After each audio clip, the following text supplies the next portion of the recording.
अरे मोहन, राजू, ये कहाँ है? ये देखो, ये पुलिस को बुलाते हैं। हाँ, चलो चलो चलो यहाँ से, चलो चलो चलो चलो चलो चलो जल्दी। चलो चलो, देखो वहां पे लाश पड़ी है। चलो चलो। 16 अक्टूबर 2010 हर रोज की तरह कुछ लड़के मैदान में क्रिकेट खेल रहे थे।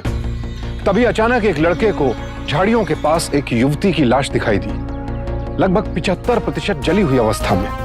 लाश का चेहरा इस कदर बिगड़ चुका था कि उसे पहचान पाना मुश्किल था। पुलिस ने भी इस गुमनाम लाश को अपनी एफआईआर में लावारिस दर्ज किया।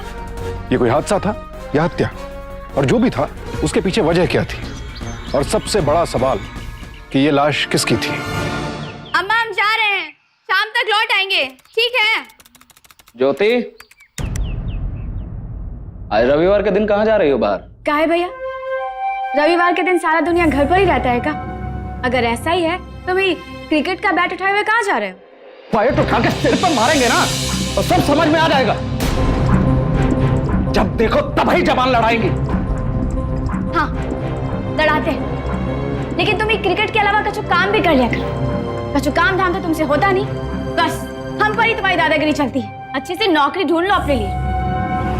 तुम ऐसा नहीं मारोगे। क्या कर रहे हैं सब? इसी से पूछो। अरे तुम दोनों 10 साल के बच्चे हो क्या? क्या आपस में लड़ते रहते हो? क्या हुआ? अम्मा, समझाइए ना भैया को। जब देखो हम हर बात हम टोका टाकी करते रहते हैं। तो क्या है ये सब? अम्मा, तुम नहीं जाती हो बाहर, हम जाते हैं। इसे समझा दो, नहीं तो बहुत बड़ी समस्या खड़ी हो जाएगी। हम बता दे रहे हैं तुम्हें। कहे क्या हो जाएगा बात? तू चुप कर। देख, ये हमसे बता के जा रही थी अपनी सहेली के घर कॉलेज के नोट्स लेने, और क्या? अम्मा, इसे समझा दो कि हमसे कभी झूठ ना बोलेगी। हमसे बुरा कोई ना होगा, बता दीजिए इन्हें। देख ज्योति, इस मामले में तो हम तोरे भैया के साथ हैं। तू कभी भी हम लोगों से कोई भी काम झूठ बोल के नहीं करेगी, समझी? नहीं करेंगे अम्मा, अब जाएं। जाओ।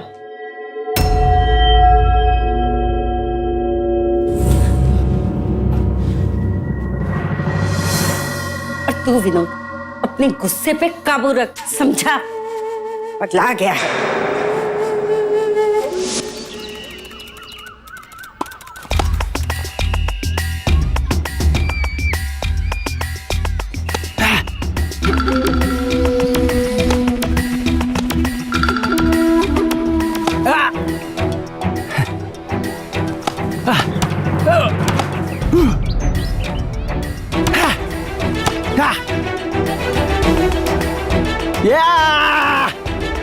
आजा। अरे विनोद, क्या कर रहा है? हाँ, शॉर्ट पिच पे बॉल मत डाल। कैसी भी गेंद फेंक, चौका छक्का ही मारूंगा इस पे मैं। चलना, दम है तो इस बॉल पर मार के दिखाना। खुद में दम नहीं अपनी बहन को संभालने में, और हमसे दम की बात कर रहा है।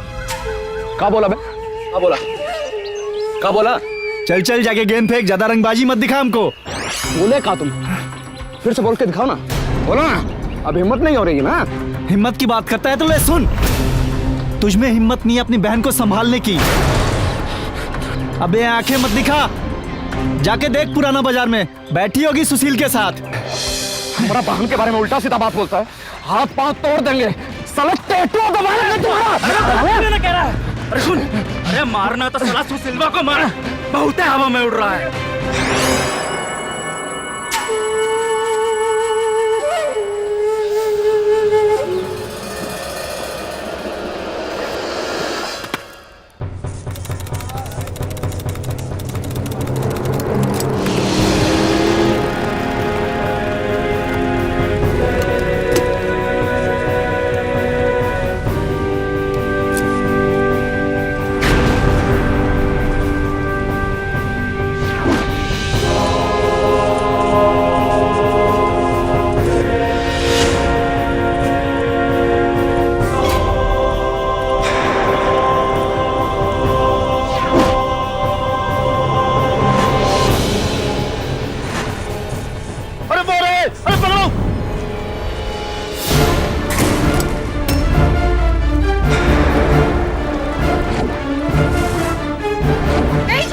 हमारी बरादरी की लड़की के साथ शादी करेगा? क्या करेगा? भैया को जाने दो प्लीज, मैं आपके पास हाथ जोड़ती हूँ भैया, मैं आपके पास हाथ जोड़ती हूँ। गया। अब हम तुम्हारा वक्त भी ऐसे ही खत्म करेंगे।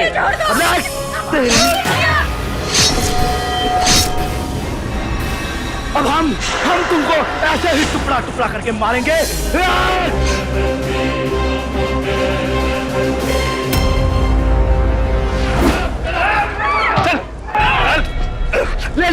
ले जाओ हमें, चाहे जेल में डाल दो, चाहे सूली पे चढ़ा दो, लेकिन अगर हमारी जात की लड़की ने किसी गैर जात के लड़के से शादी की ना, तो हम उसे यही उसे टुकड़े टुकड़े करके, छोटे पीस करके तुम्हारी जात का।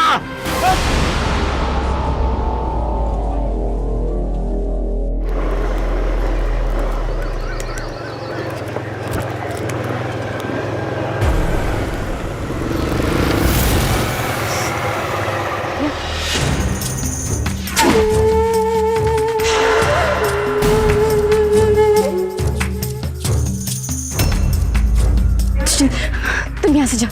हम कहे ना, डरो मत, आज हम भी देखेंगे क्या कर सकता है।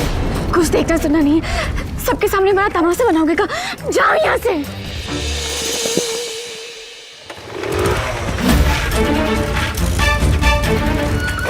पकड़ो साले को और सीधा ग्राउंड में लेकर आना, वहीं उतारेंगे साले का अस्की का भूत। चलो घर, अरे चलो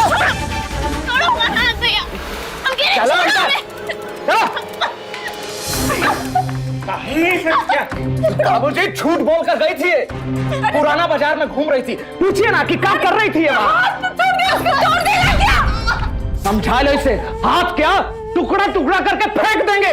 अरे पर बताएगा हुआ कहाँ है? बाबूजी इसी से पूछिए ना कि क्या कर रही थी वहाँ। कहती है सहेली के यहाँ जा रही और वहाँ पुराना बाजार में सुशील यादव के साथ बाइक पर घूम रही। पूरी दुनिया में मजाक उड़ रहा है हमारा। सिर्फ ज्योति, ये क्या बोल रहा है विनोद? सच बोल रहा है क्या? ये सच।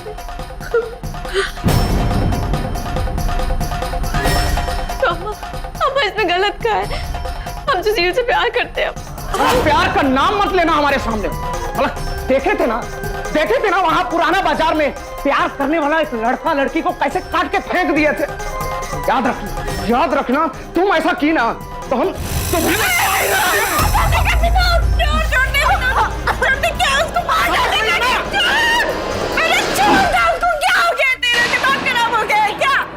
काहे रोक रही है इसे?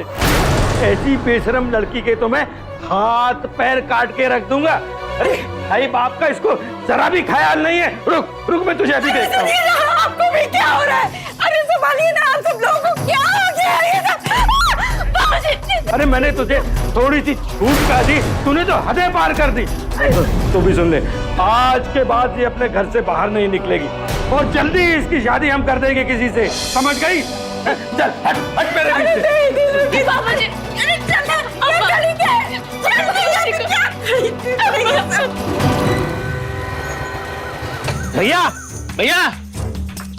भैया आज बच के निकल गया साला। ससुर की किस्मतें बहुत अच्छी थी, बच के निकल गया।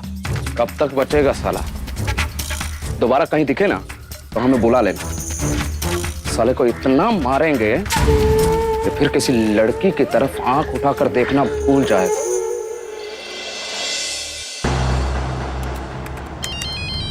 ज्योति कब से तुम्हारे फोन का इंतजार कर रहे थे। तुम ठीक तो हो ना? नहीं सुशील, वो क्या हुआ? हमारे घर से निकलना सब बंद हो गया। घर में जल्दी हमारा शादी करवाने का बात भी हो रहा है। हम कह देते अगर हमारा शादी होगा तो सिर्फ तुमसे, वरना हम अपनी जान दे देंगे, हम मर जाएंगे।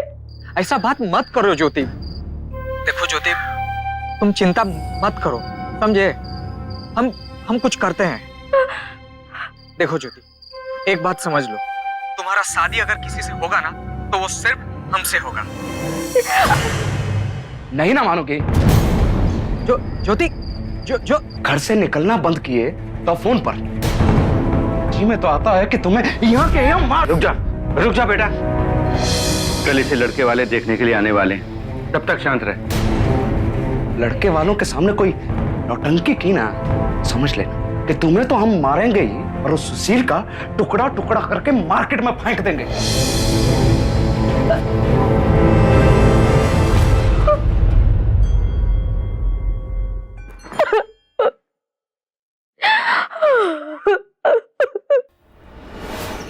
हमारा बेटा बिजली विभाग में जूनियर इंजीनियर है, सरकारी नौकरी है। और राधे श्याम जी, आजकल सरकारी नौकरी नसीब वालों को ही मिलती है। जी सच है। आपकी बेटी को भी बुला लेते तो उसे भी देख लेते हम। हाँ, उसकी माँ लेकर आती होगी उसे। बेटा, बाहर सब मेहमान आ गए हैं, तू नहीं जाएगी तो सबको बुरा लगेगा। अम्मा, आपको उनका बुरा लगने का चिंता है और हमको कितना बुरा लग रहा है इसका बिल्कुल चिंता नहीं है आपको। देख बेटा, ये सब बात करने का नहीं है। हाँ, अब वो लोग आ ही गए हैं तो नहीं अम्मा, हम नहीं जाएंगे और हमको किसी और से शादी भी नहीं करना। ज्योति, इतना सब कुछ। प्रणाम। प्रणाम चाचा जी। अरे आप लोग आ चुके हैं। प्रणाम जी। ये हम अपना परिचय खुद ही देते हैं। हम हैं सुशील यादव। बैठो ना। नहीं, हम बैठने नहीं आए हैं, हम तो मिलने। अरे चाचा जी, ज्योति को जरा बुलाइए ना, हम उससे मिलने आए हैं। कहा चाचा जी, कितने दिनों से मुलाकात नहीं हुई तो हम सोचे हम खुद ही जाके मिलाते हैं। देखो बेटा, ज्योति अभी तुमसे नहीं मिल सकती। काहे नहीं मिल सकती चाचा जी, काहे नहीं? अब कह देना नहीं मिल सकती, हम तुमसे बाद में बात करेंगे। बाद में कुछ बात नहीं करेंगे चाचा जी, अभी बात करेंगे, सबका सामने बात करेंगे। बुलाइए ज्योति को, बुलाइए, नहीं तो हम खुद अंदर जाते हैं। ज्योति, ज्योति। सुशी,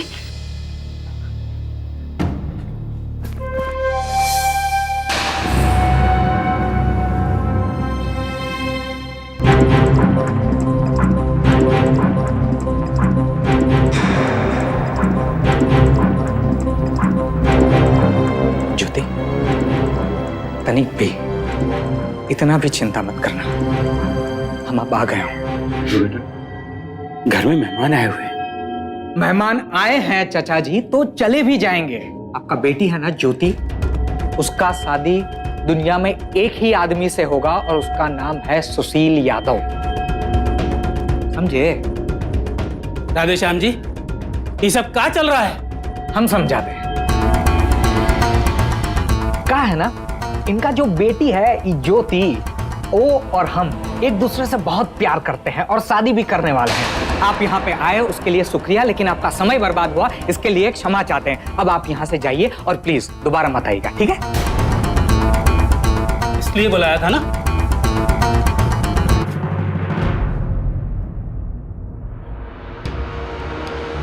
देखा चाचा जी, कितने समझदार हैं, कितने सुशील हैं, खुद खड़े हो गए, चले भी गए और दोबारा आएंगे भी नहीं। आप चिंता मत कीजिएगा, काहे उनको पता है अगर दोबारा आएंगे तो मुसीबत में फंस जाएंगे, समझे?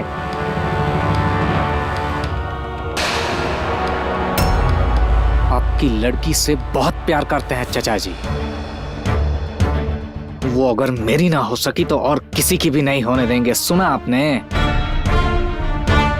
उसके लिए अगर जान दे सकते हैं तो किसी का जान ले भी सकते हैं, समझे? उसका शादी सिर्फ हमारे साथ होगा।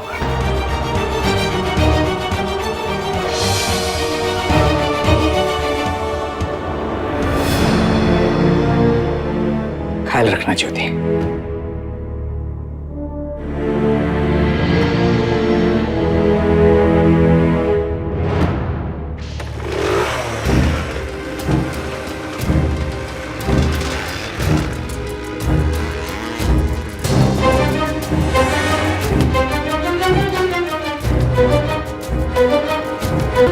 क्या हुआ बाबूजी? ये सुशील कहाँ आया था?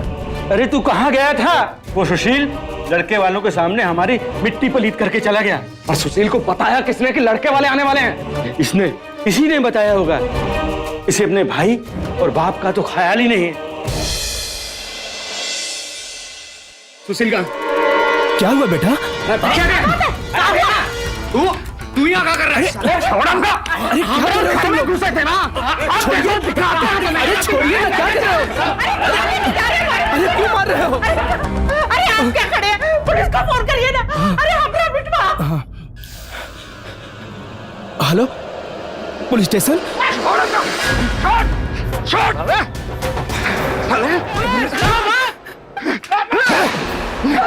बहुत बड़े बदमाश हो तुम। अरे बेटा, बहुत बड़े बदमाश हो। आओ दिखाते हैं तुमको। बेटा चला। अरे ये क्या हो गया? अटेम्प्ट टू मर्डर में 7 साल के लिए अंदर करूंगा तुझे। सर एक बार छोड़ दीजिए, फिर चाहे मर्डर केस में 14 साल के लिए अंदर डाल दीजिएगा। खत्म करके आएंगे उसको हम। सच बोल रहे हैं हम। छोड़ दो तुझे। साहब, बाहर विनोद की जमानत कराने आए। बेटिया, तू चाहती क्या है? तेरा भाई सुशील का खून करके जिंदगी भर जेल की सजा काटे? देख बेटिया, मैं तेरे लिए ढंग का लड़का देखता हूं और तेरी सगाई करवा देता हूं। अब इस उम्र में मुझसे पुलिस के चक्कर नहीं काटे जाते। बाबूजी, आप हमारी चिंता छोड़ दीजिए। अगर ये अभी भी नहीं मानती है ना, तो हम इन दोनों को तलवार से काटकर फेंक देंगे।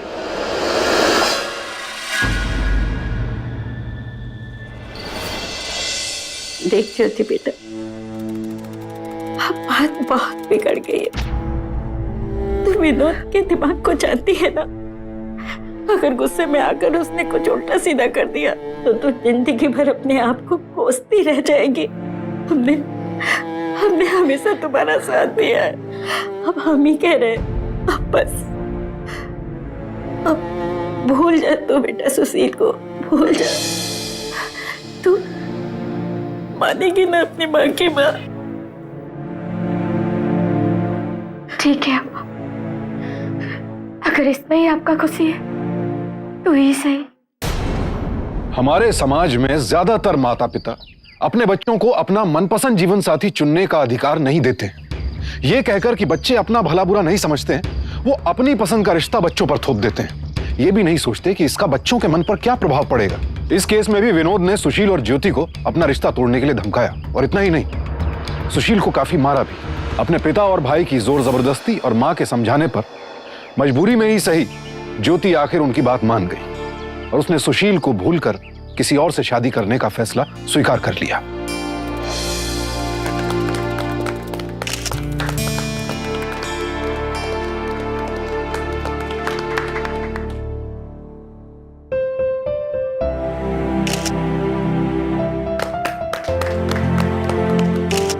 बधाई हो।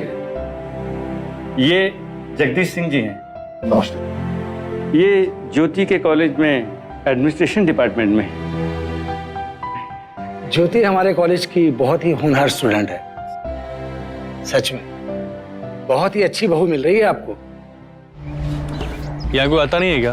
नहीं सर, सुबह तो हम स्कूल जाते हैं, दोपहर तक वहीं रहते हैं सर। शाम को ही टाइम मिलता है खेलने के लिए। ठीक है, तुम जाओ अभी। जाओ। जी सर। घर जाओ सब लोग। लाश देख के तो ये लगता है जैसे लाश को किसी ने सुबह सुबह जलाया।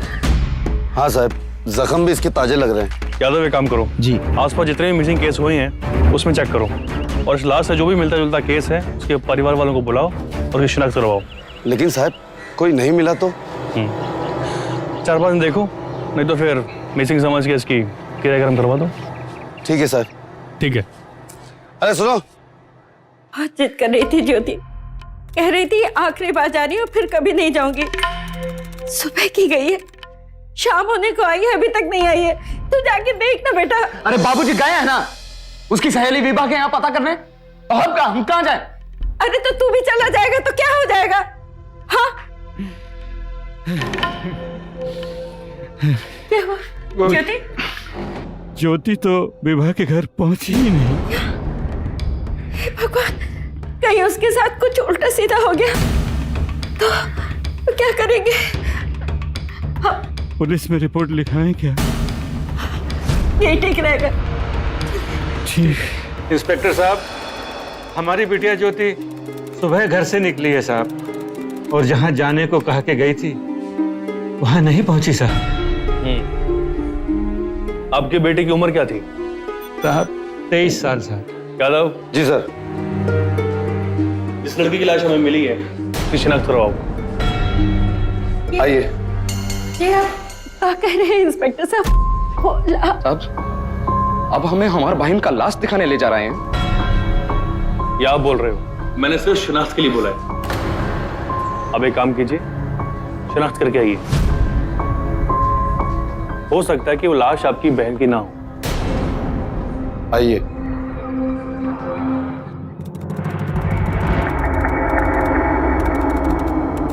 देखिए आप लोग ये लड़की का चेहरा नहीं देख पाएंगे, बहुत बुरी तरह से जल गया है, सिर्फ कपड़ा देख के ही पहचानना होगा।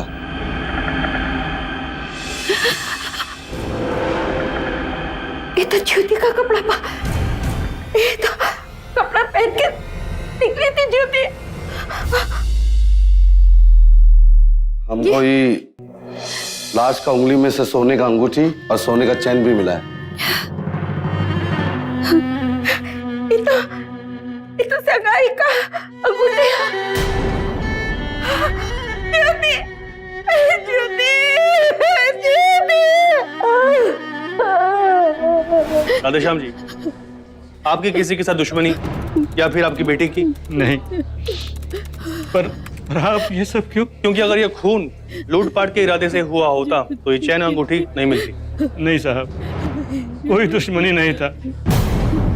हाँ, पर ये सब उसी लड़के ने किया होगा और कोई नहीं कर सकता साहब। लड़का? कौन लड़का? सर सुशील यादव, वो हमारे बहन के पीछे पड़ा हुआ था। जब ज्योति का सगाई किसी और के साथ तय हो गया तो साला जल भुन गया।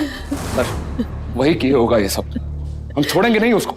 हमको हमारे घर में आके धमकी भी दिया था साहब, और कह रहा था कि हम ज्योति का शादी कहीं और नहीं होने देंगे। राधेश्याम जी, मुझे सारी बात शुरू से बताइए। जी।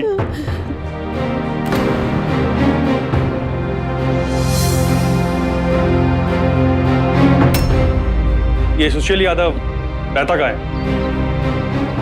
ज्योति के पिता और भाई के बयान के आधार पर पुलिस को यही लगा कि जब सुशील अपने प्यार यानी ज्योति को पाने में नाकाम रहा तो उसने गुस्से और जलन में आकर उसकी हत्या कर दी। इस केस की सच्चाई जानने और सुशील से पूछताछ करने पुलिस सीधे उसके घर पहुंच गई। इंस्पेक्टर साहब, ये सब लोग झूठ बोल रहे हैं। अरे वो तो कल शाम को ही बरौनी के लिए निकल गया है, ऑफिस के काम से। अच्छा, उसका नंबर दीजिए। ये लीजिए, बात कीजिए।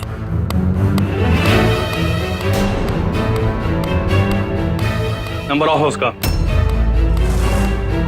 कल सुबह उसको ऑफिस फोन कीजिए और किसी भी तरह से कांटेक्ट कीजिए और थाने आने को बोलो उसे। जी कह दूंगा। और एक बात याद रखिए, अगर मुझे दोबारा आना पड़ा तो आपके लिए और आपके बेटे के लिए बहुत मुश्किल खड़ी हो जाएगी। कौन?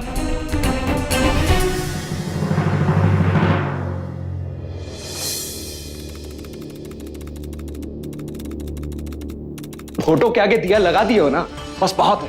इसके लिए बेकार में अपने आंसू मत बहाइए। हम तो कहते हैं जो हुआ अच्छा। कितना समझाए थे हम उसको, फिर भी उस सुशील से मिलने चली गई थी ना। एक बात कहें तो सही से मानने वालों में से थी ही नहीं।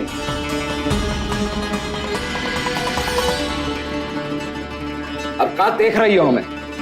हमका ऐसा काहे लग रहा है कि कहीं तूने ही तो। अम्मा देखो, फालतू में ज्यादा मत सोचो, सो जाओ और आराम करो।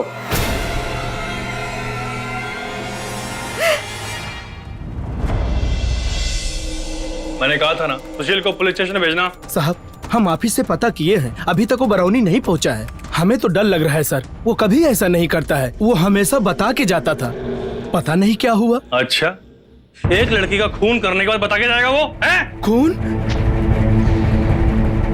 नहीं सर, सुशील ने खून नहीं किया, वो ऐसा नहीं है। वो कैसा है वो आप बताएंगे, लेकिन यहाँ नहीं, थाने में। हवलदार ले चलो।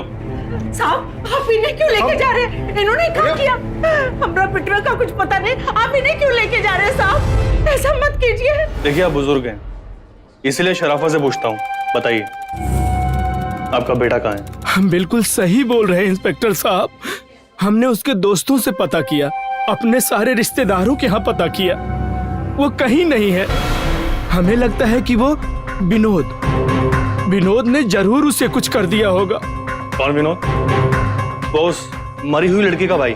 जी, पहले भी बहुत धमकाया था सुशील को। एक बार तो बहुत मारा था उसको। आप चाहे तो पता कर लीजिए, किशनगंज थाने में रपट लिखाए हम उसके खिलाफ। विनोद जो है ना, वो बहुत पागल, एकदम खतरनाक लड़का है साहब। हमें लगता है कहीं जैसे उसने अपने बहन को मारा है, हमारे बेटे को भी नहीं मार दे।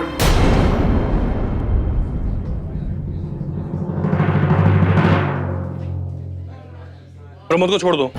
लेकिन साहब, इसे सच में कुछ नहीं पता, लेकिन ये विनोद और उसका बाप हमें उलझा रहे हैं। प्रमोद की बातों से लग रहा जैसे ये मामला झूठा सम्मान बचाने के लिए की गई हत्या का मामला है। हो सकता है साहब। एक काम करो, विनोद को रिमांड पे लो। जी साहब। पुलिस के लिए यह केस अब एक अबूझ पहेली बनता जा रहा था। पहले ज्योति के परिवार वालों ने आरोप लगाया कि सुशील उसकी हत्या करके भाग गया है। फिर सुशील के पिता ने ज्योति के भाई पर आरोप लगाया कि हत्या उसने की है। पुलिस को भी लगा हो सकता है विनोद ने अपने झूठे मान सम्मान को बचाने के लिए अपनी बहन की हत्या कर दी हो। सुशील का गायब होना भी पुलिस के लिए एक गुत्थी बन गया था। अगर विनोद ने सुशील की हत्या की थी तो फिर उसकी लाश कहां थी? या कहीं ऐसा तो नहीं कि विनोद के डर से सुशील खुद ही गायब हो गया था, या फिर ज्योति की हत्या करने के बाद पुलिस के डर से कहीं छिप गया था? ये सारी संभावनाएं थी, लेकिन हकीकत क्या है ये पुलिस अब तक पता नहीं लगा पाई थी। तूने सुशील को मारने की पहले भी धमकी दी थी ना? बता, सुशील को मारने के बाद तूने उसकी बॉडी कहां फेंकी? और अगर हम मारे होते तो उसका लाश काट कर यहीं बाजार में लाकर पटकते। बहुत बड़ा बाहुबली है तू, कोई होशियारी नहीं। तो क्या बता मुझे कि जिस दिन लाश मिली उस दिन तू शाम को क्रिकेट खेलने क्यों नहीं गया था? और हम शाम को नहीं, सुबह क्रिकेट खेलने जाते हैं। शाम को वहाँ स्कूल का बच्चा लोग खेलता है। तो लाश को तूने सुबह फेंका हुआ? नहीं। तो वहां लाश कैसी आई बताओ? मैंने तुझसे कुछ पूछा? वो लाश कैसे आई वहां? तब तक इसे मारो जब तक ये सब कुछ सच सच उगल नहीं देता। कहाँ जा रहे हैं? विनोद की जमानत का इंतजाम करवाने। कोई जरूरत नहीं है जाने की। अगर उसने ये काम किया है तो उसे सजा मिलनी चाहिए। दिमाग खराब हो गया है क्या तुम्हारा? विनोद पहले भी कहा करता था कि ज्योति को मार डालेगा, जिंदा जला देगा। जब मैंने उसकी जिंदा जली हुई लाश देखी तो उसी समय मैं समझ गई थी कि विनोद ने गुस्से में उसको। देखो, तुमने मेरे सामने मुंह से ये बात निकाली है, लेकिन किसी और के सामने नहीं निकालना। अरे विनोद हमारा इकलौता बेटा है। अगर उसने कुछ किया है तो हमें उसे छुड़ाना होगा। अब बेटी तो गई, अब बेटों को क्या हम जिंदगी भर जेल में सड़ने दें? हैं?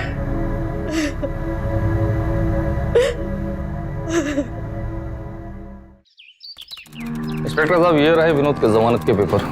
Thank you. हम उसे जमानत पर छोड़ रहे हैं, लेकिन केस की छानबीन अभी चालू है। विनोद अभी निर्दोष साबित नहीं हुआ है, ये बात आप समझ लीजिए। यादव जी। विनोद को लेकर आओ। जी।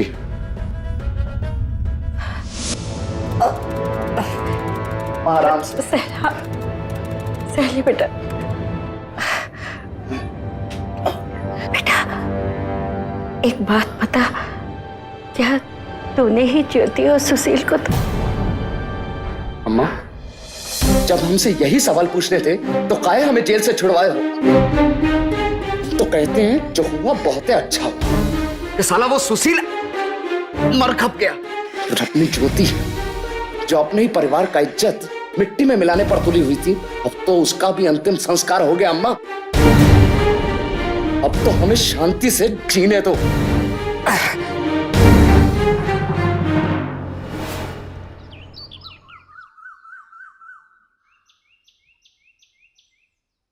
बीस दिन हो गए थे। विनोद को जमानत मिल चुकी थी क्योंकि पुलिस के पास उसके खिलाफ कोई सबूत नहीं था। पुलिस समझ नहीं पा रही थी कि आखिर ज्योति की हत्या के पीछे किसका हाथ है। वजह विनोद और सुशील दोनों के पास थी, लेकिन असली हत्यारा कौन है यह पुलिस अब तक पता नहीं लगा पाई थी। कहीं इस केस में कोई और कड़ी तो नहीं थी जो अब तक पुलिस की नजरों से छिपी हुई थी? और आखिर सुशील इतने दिनों से गायब कहां था? ऐसे बहुत सारे सवाल पुलिस के सामने थे, लेकिन उनमें से एक का भी जवाब पुलिस के पास नहीं था।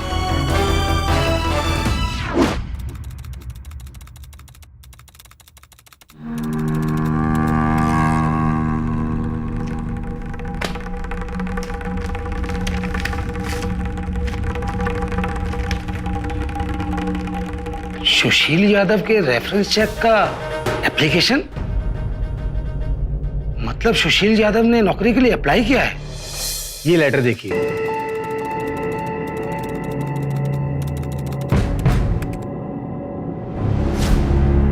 क्या हुआ? किसका लेटर है?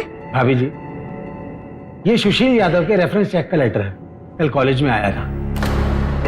जो भी व्यक्ति अपनी नौकरी के लिए आवेदन किसी कंपनी में करता है तो वो कंपनी इन्हें चेकिंग के लिए भेजती है। और सुशील यादव ने समस्तीपुर की एक कंपनी में नौकरी के लिए आवेदन दिया था।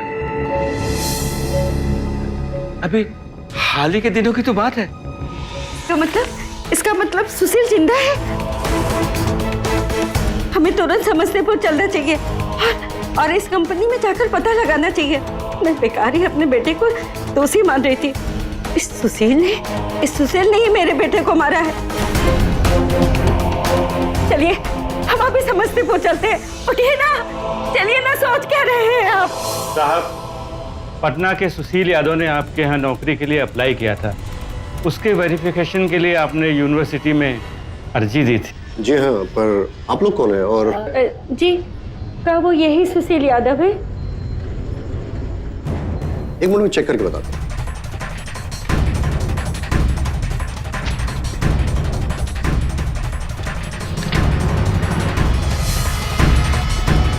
हाँ, ये रहा सुशील यादव का फॉर्म। साहब, आप हमें इनका पता दे दीजिए। श्योर। एसपी साहब, हम सच कह रहे हैं, हमारा बेटा एकदम बेकसूर है।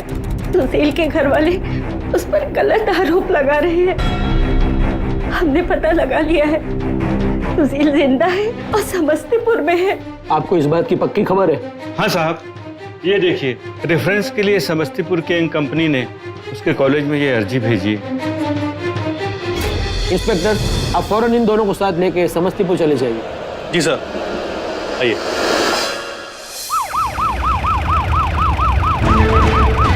यादव जी साहब। समस्तीपुर 1 किलोमीटर है। आई थिंक हम लोग आ गए हैं। राधेश्याम जी, जी समस्तीपुर है ना? जी हाँ।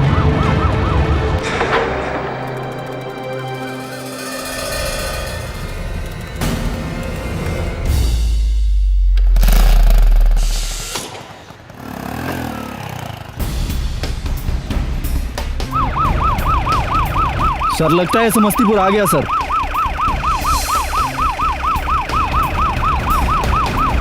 अरे सुनो। जी साहब।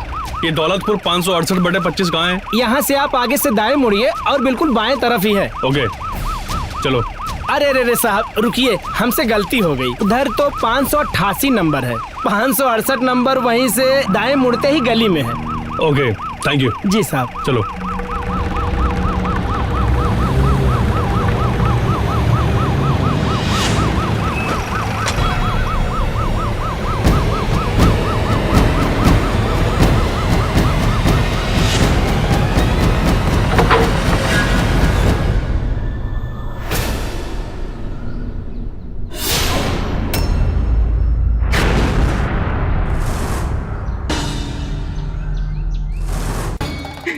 इतनी गिरी हुई हरकत की तूने?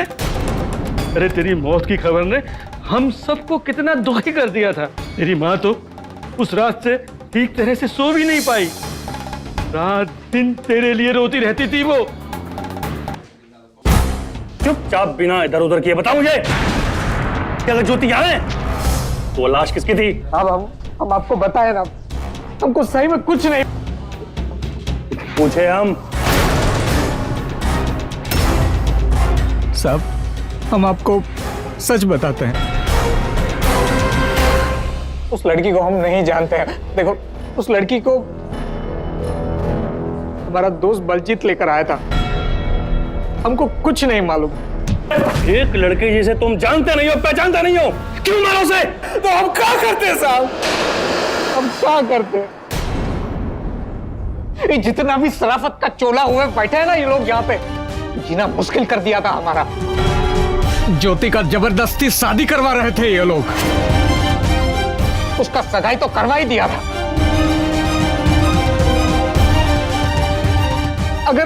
हम ज्योति को भगा कर उसके साथ शादी कर भी लेते, लेकिन उसका बाद ये लोग हमको कहीं से भी ढूंढ निकालते और मार डालते हमका साहब।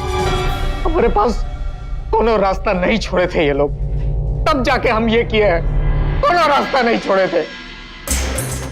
तुम चिंता मत करो, हम सब सोच लिए। दुनिया का नजर में तुम जिंदा ही नहीं रहोगी और सारा मुसीबत भी खत्म। हमारे जैसी लड़की तुमको मिलेगी कहाँ? मिलेगी नहीं, मिल गई है। बलजीत यहाँ आओ। ये हमारा दोस्त बलजीत मधुबनी में बिल्कुल तुम्हारे कद काठी की एक लड़की देखे है। अगर चेहरा जला देंगे ना तो पता नहीं चलेगा कि तुम हो या वो लड़की है। बस तुमको एक काम करना है ज्योति, 16 तारीख को कुछ भी करके, कोनो बहाना करके घर से निकल आना है। और हाँ, हम अगली सुबह 16 तारीख को अपनी सहेली से मिलने के बहाने घर से बाहर निकली।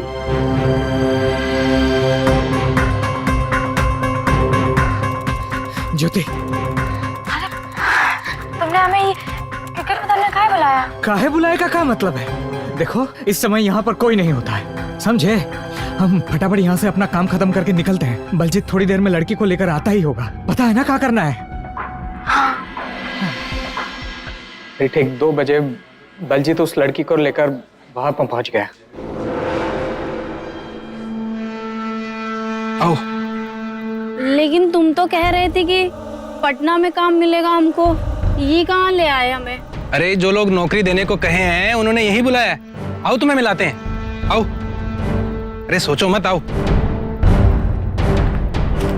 वो यहीं पर ही है, वो देखो।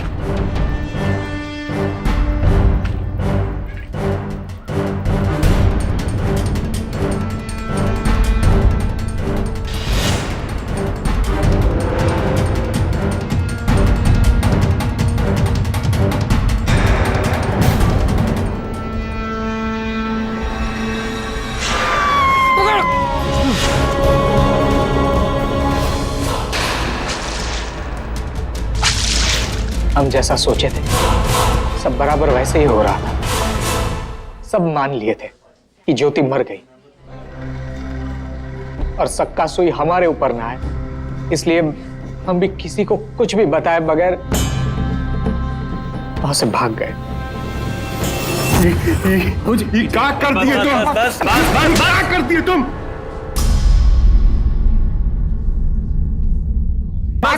मुझे हम लोग क्षमा कर दो। बस पुलिस स्टेशन है ये। क्षमा कर दीजिए। यादव जी साहब। बलजीत के घर में दबिश मारो, अब बलजीत बताएगा कि लड़की कौन थी वो।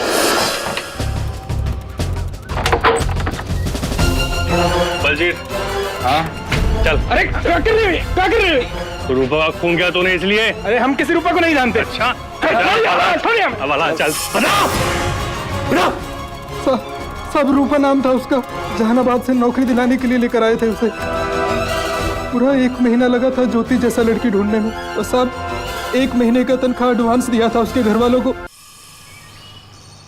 रूपा आपकी बेटी का नाम है? जी साहब। कहाँ है वो पटना नौकरी करने गई है। कहा है ना साहब कि मैं तो बीमार रहता हूँ, घर में कमाई करने वाले एक वो ही है, बड़ी मेहनती लड़की है, लेकिन जब से नौकरी में गई है कोई बात नहीं हो पाई उससे। दरअसल बात यह है कि जो आदमी आपकी बेटी को नौकरी दिलवाने ले गया था उसने उसे मार दिया।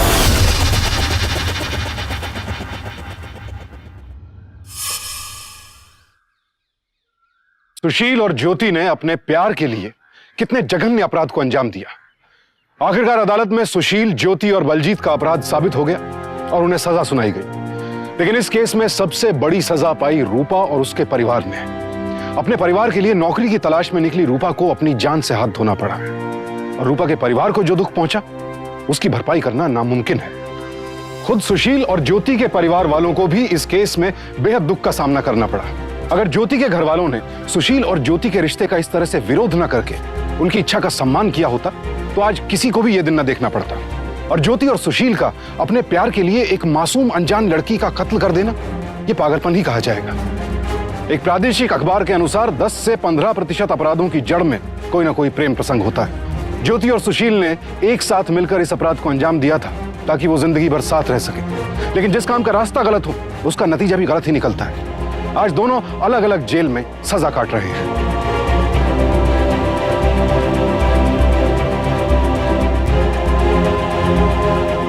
माँ बाप और परिवार वालों को समझना चाहिए कि अगर उनका बच्चा किसी से प्यार करता है तो उस पर सख्ती करने के बजाय उसकी भावनाओं को समझने की कोशिश करें और अपनी भावनाएं भी प्रेम पूर्वक समझाएं। थोड़े से प्यार और थोड़ी सी समझदारी से बड़ी समस्या हल हो सकती है। अब मुझे सुशांत सिंह को इजाजत दीजिए। कल आपसे फिर मुलाकात होगी एक और सत्य घटना के साथ। सावधान इंडिया, इंडिया फाइट्स बैक।